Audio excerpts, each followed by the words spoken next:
नमः शिवाय। हेलो दोस्तों, आप सभी का मेरे YouTube चैनल में बहुत बहुत स्वागत है।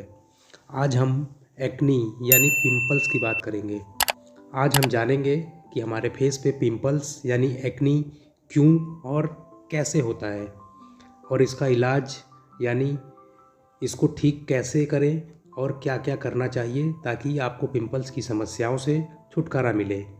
तो आइए शुरू करते हैं। तो ये एक्नी यानी पिंपल्स का टॉपिक बहुत बड़ा है, तो इसको एक पार्ट में बताना मुश्किल है, इसलिए इसके आगे और भी पार्ट्स आएंगे तब जाके ये टॉपिक कवर होगा। लेकिन इस वीडियो में मैंने हर एक चीज़ को बारीकी से बताया है, जो आपको जानकर बहुत ही हैरानी होगी कि पिंपल से क्या क्या रहस्य छिपा हुआ है। तो आइए वीडियो में बने रहिए मेरे साथ, बहुत ही इंटरेस्टिंग टॉपिक है, तो आज आपको बहुत ही मज़ा आने वाला है। तो आइए शुरू करते हैं। हमारे पूरे फेस पे कहीं भी पिंपल्स होने से बस उसका एक ही कारण होता है। हमारे फेस पे छोटे छोटे पोर्स यानी रोम छिद्र होते हैं, उनके बंद हो जाने से हमारे फेस पे पिंपल्स निकल जाते हैं। पोर्स यानी रोम छिद्र के बंद हो जाने से हमारे स्किन के अंदर से निकलने वाले नेचुरल ऑयल्स बाहर नहीं निकल पाते हैं, इसलिए वह पिंपल्स का रूप ले लेते हैं। अगर हम एग्जांपल के तौर पे समझें तो फेस का ड्राई हो जाना, किसी का फेस बहुत सूखा होता है, ऑयली फेस होना, चेहरे की सफाई ठीक से ना करना, पाचन में हमेशा गड़बड़ी रहना या ठीक से पेट साफ ना होना, चेहरे या बाल में ख़राब केमिकल्स वाले प्रोडक्ट का यूज़ करना, इन सभी से हमें एक्नी यानी पिंपल्स की समस्याओं का सामना करना पड़ता है। ऐसा देखा होगा कि जैसे किसी किसी को फेस पे एक ही जगह बार बार पिंपल्स होता है, कभी माथे पे, कभी गाल पे, कभी नाक पे या कभी दाढ़ी पे। तो ट्रेडिशनल चाइनीज़ मेडिसिन के हिसाब से फेस को देखकर बताया जा सकता है कि किस वजह से पिंपल्स हो रहे हैं। मतलब इनके हिसाब से फेस मैपिंग करके बताया जा सकता है कि हमारे फेस पे जो पिंपल्स है हमारे वो बॉडी के किस ऑर्गन से जुड़ा हुआ है। तो ये हमारा फेस है जिस पे कहीं भी पिंपल्स हो सकता है, जैसे फोरहेड, माथे पे, फोरहेड के नीचे, दोनों आईब्रोज के बीच में, नाक पे, चिक यानी गाल पे, गाल के थोड़ा सा नीचे, जॉ लाइन पे और दाढ़ी पे। तो आइए पहले देखते हैं माथे पे यानी फोरहेड पे अगर पिंपल्स हो रहा है तो ये आपके किस अंग से जुड़ा होता है।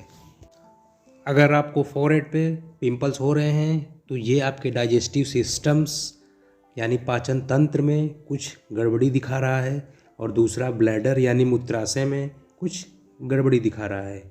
तो हमारे फोरहेड पे पिंपल्स हमारे डाइजेस्टिव सिस्टम्स यानी पाचन तंत्र और ब्लैडर से जुड़ा होता है या उसको दर्शाता है। अगर आपके पाचन में गड़बड़ी है और पानी की कमी है हमारे बॉडी में, तो फोरहेड का पिंपल्स होना उसको दर्शाता है। तो आप इसमें बहुत ही ऑयली या मैदे वाला भोजन का सेवन करना बंद कर दें और ज़्यादा से ज़्यादा पानी पिएं, रोज़ाना 3 से 4 लीटर।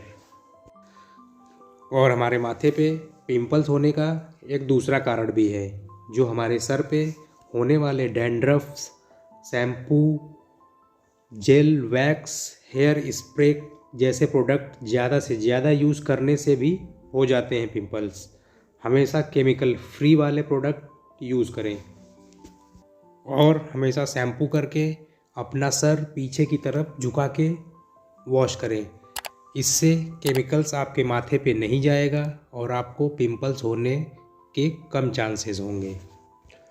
अगला फोरहेड के नीचे जब यहाँ पे पिंपल्स होता है तो ये हमारे दिमाग यानी ब्रेन से जुड़ा होता है, हमारे पाचन से जुड़ा होता है और हमारे वैस्कुलर सिस्टम यानी रक्त परिसंचरण, ब्लड सर्कुलेशन से जुड़ा होता है।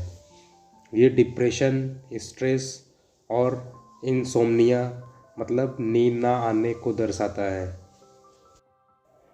अब अगला, दोनों आईब्रो के बीच के हिस्से में जब पिंपल होता है तो ये हमारे लीवर से जुड़ा होता है, इसलिए दोनों आईब्रोज़ के बीच में आने वाले पिंपल्स हमारे लीवर में कुछ गड़बड़ी को दर्शाता है।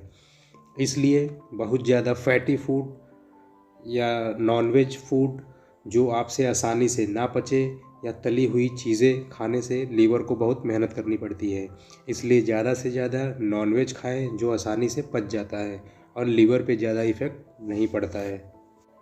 अगला, जब हमारे नाक पे पिंपल होता है तो ये हमारे दिल की सेहत को दर्शाता है। ऐसे में ज़रूरी है कि स्मोकिंग, अल्कोहल, ऑयली फूड से बचें, ज़्यादा शुगर या ज़्यादा सॉल्ट से बनी हुई चीज़ों से बचें और रोज़ाना 3 से 4 लीटर पानी पिएं। और ज़्यादा से ज़्यादा वेजिटेबल्स, ग्रीन वेजिटेबल्स, सीड वाले वेजिटेबल्स, सीड वाले फ्रूट्स का सेवन करना स्टार्ट कर दें।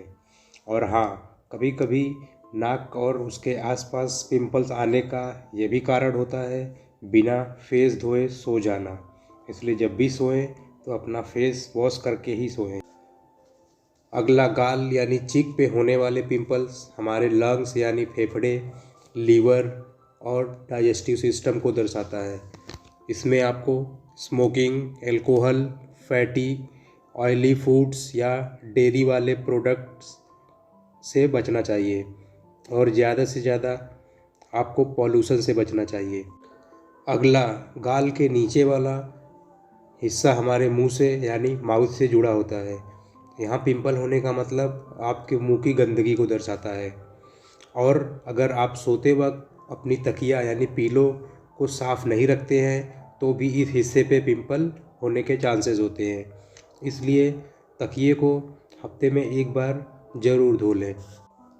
अगला, कान के हिस्से में पिंपल्स होने से यह हमारे किडनी से जुड़ी समस्या को दर्शाता है। अगर आपके खून में गड़बड़ी है तो ये उसको भी दर्शाता है। और मोबाइल से ज़्यादा बात करने से भी कान वाले हिस्से में कभी कभी पिंपल्स होने की संभावना होती है। और जब कान पे पिंपल्स हो तो अगर आप अल्कोहल का सेवन करते हैं तो उसे छोड़ देना चाहिए और ज़्यादा से ज़्यादा पानी पीना चाहिए, क्योंकि ये आपके किडनी से जुड़ी समस्या है। अगला, जॉ लाइन पे पिंपल्स होना मतलब ये आपके रिप्रोडक्टिव सिस्टम को दर्शाता है। यह हार्मोनल इम्बैलेंस, मेंस्ट्रुअल साइकिल या पीरियड में आई गड़बड़ी को दर्शाता है। और जॉ लाइन पे पिंपल सबसे ज़्यादा फीमेल्स में होता है मेल के अपेक्षा, यानी लड़कों में कम और लड़कियों में ज़्यादा देखने को मिलता है जॉ लाइन का पिंपल्स। अगला, दाढ़ी और मुंह के आसपास पिंपल होना, ये हमारे स्मॉल इंटेस्टाइन मतलब छोटी आंत और रिप्रोडक्टिव ऑर्गन्स को दर्शाता है।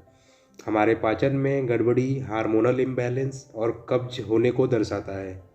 इसमें मैदे और ऑयली फूड से बचें। हाई फाइबर फूड ऐड करिए ताकि डाइजेशन यानी पाचन तंत्र को बेहतर बनाया जा सके।